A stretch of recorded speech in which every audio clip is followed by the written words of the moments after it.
In 2016, a group of 30 people traveled to one of the remotest parts of the Zanskar Valley to light up the 2,500-year-old Phugtal monastery with solar power.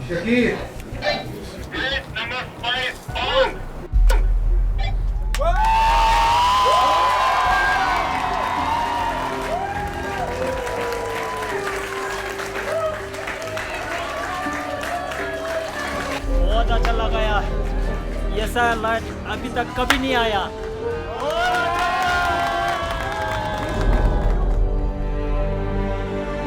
Now it lights up every night with the power of the sun. आप लोग के ये ले के सब खुशी है और अंदर पूरा वो लम्हा लोग बुक पढ़ने के लिए आसन है और अंदर भी नहीं है. This year, NDTV and Global Himalayan Expedition will trek 50 kilometers beyond Phugtal and into the heart of the Zanskar Valley to bring solar power to one of the oldest and remotest villages of the Grand Himalayas, Shade.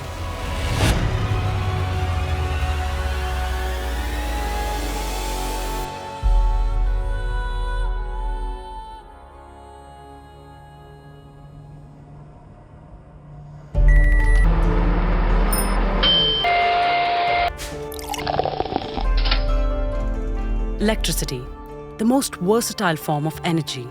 All our daily activities are possible because we have access to this energy. मैं सुबह 7 बजे उठती हूँ. 1 घंटे में मुझे office जाना होता है. उसी में बच्चों को ब्रेकफास्ट भी प्रिपेयर करना होता है, खुद भी रेडी होना होता है. ये सब तभी संभव हो पा रहा है क्योंकि हमारे पास इलेक्ट्रिसिटी है. दिन में मैं 300-400 कॉफ़ी बेच देता हूँ और मेरे को बिजली से बहुत फ़ायदा है. मैं सिर्फ मेरे को बटन दबाना पड़ता है. In the healthcare profession, without electricity, we are nothing. Whether it's diagnosis, treatment, anything. We can't even begin even thinking what we would do without electricity. Energy has become central to practically every aspect of human existence. Yet, there are over 1 billion people in the world without access to electricity.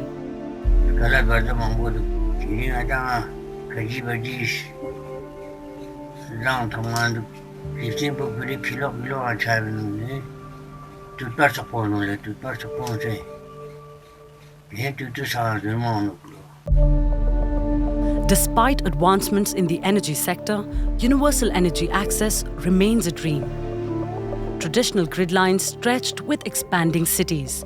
Even so, a large number of people were left out, forcing them to depend on kerosene, diesel, and even wax candles for light. The logistics can be managed. You can run a line just about anywhere. You can physically and technically get that electricity from the grid just about anywhere, but at what cost? And when you're talking about a remote village in the Himalayas or sub-Saharan Africa, the economics of actually running that line are just prohibitive. Worldwide, almost 2 million deaths annually are associated with exposure to indoor pollution. Obviously, these are polluting fuels. Kerosene is not the sort of fuel that you want to be keeping within your abode, cooking or lighting with. It burns, it creates emissions, and those emissions are contained within the house that you're in. Though the UN 2030 agenda aims to achieve universal energy access by the year 2030, there are still many challenges. We've looked at microgrids, we've looked at mini-grids, we've looked at other standalone solutions that could work beyond the extremities of the grid to provide an alternative source of energy to rural communities. Remote villages, for those that are not connected to the grid, to adopt in preference to some of the other potential sources of energy that they have. That commercial solution is still in some sense eluding us though, and we're yet to find something that truly works on a commercial basis. To learn about remote mountain communities, their problems and the available solutions, NDTV will travel to Ladakh, whose valleys are home to over 3,000 villages, most of which do not have electricity.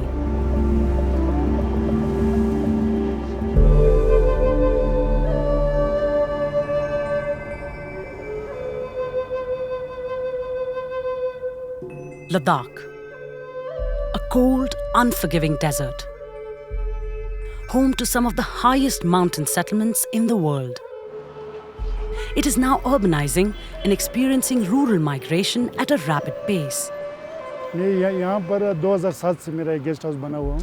उससे पहले हमारा ये जो ऊपर ले वाले है जो पैलेस के नीचे हमारा घर होता था 350 लोग हमारे दादा लोग कहता था। उसके बाद लोग हर एक जगह से ले सिटी हुआ, टूरिज्म बढ़ने लगा।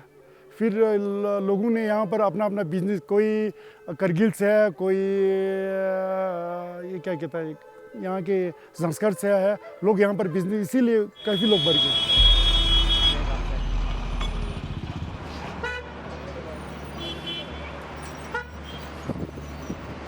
The first time I came to Ladakh was in 2003. Ever since then I've made a few visits and Ladakh seems to be changing constantly. You can now see a whole lot of new roads, too many vehicles, traffic jams, and also that peculiar smell of diesel in the air, which is unfortunately also the sign of development.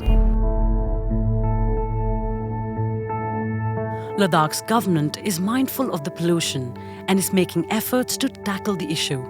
Like in Ladakh area, we have fragile environment. In Leh district, you don't have much plantation in greenery.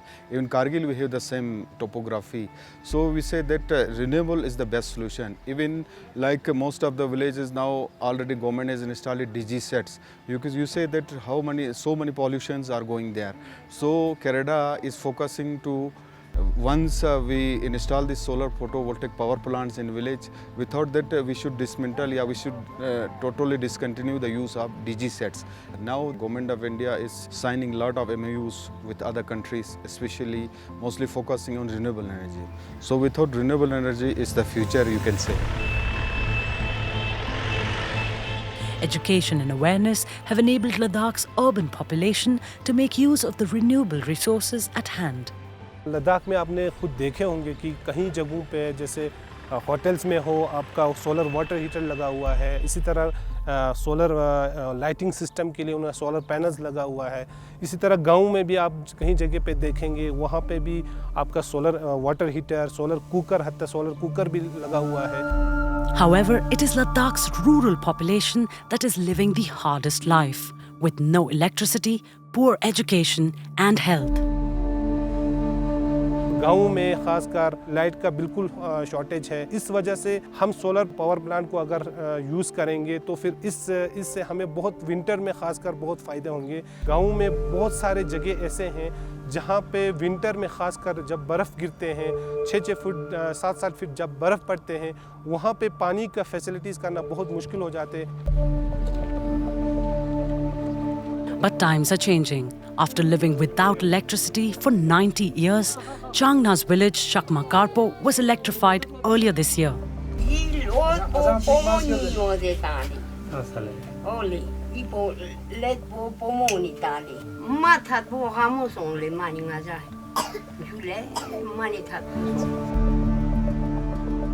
Interestingly, the job was done by two 30-year-old Ladakhi women who had also lived without electricity until recently when life took a turn for the duo.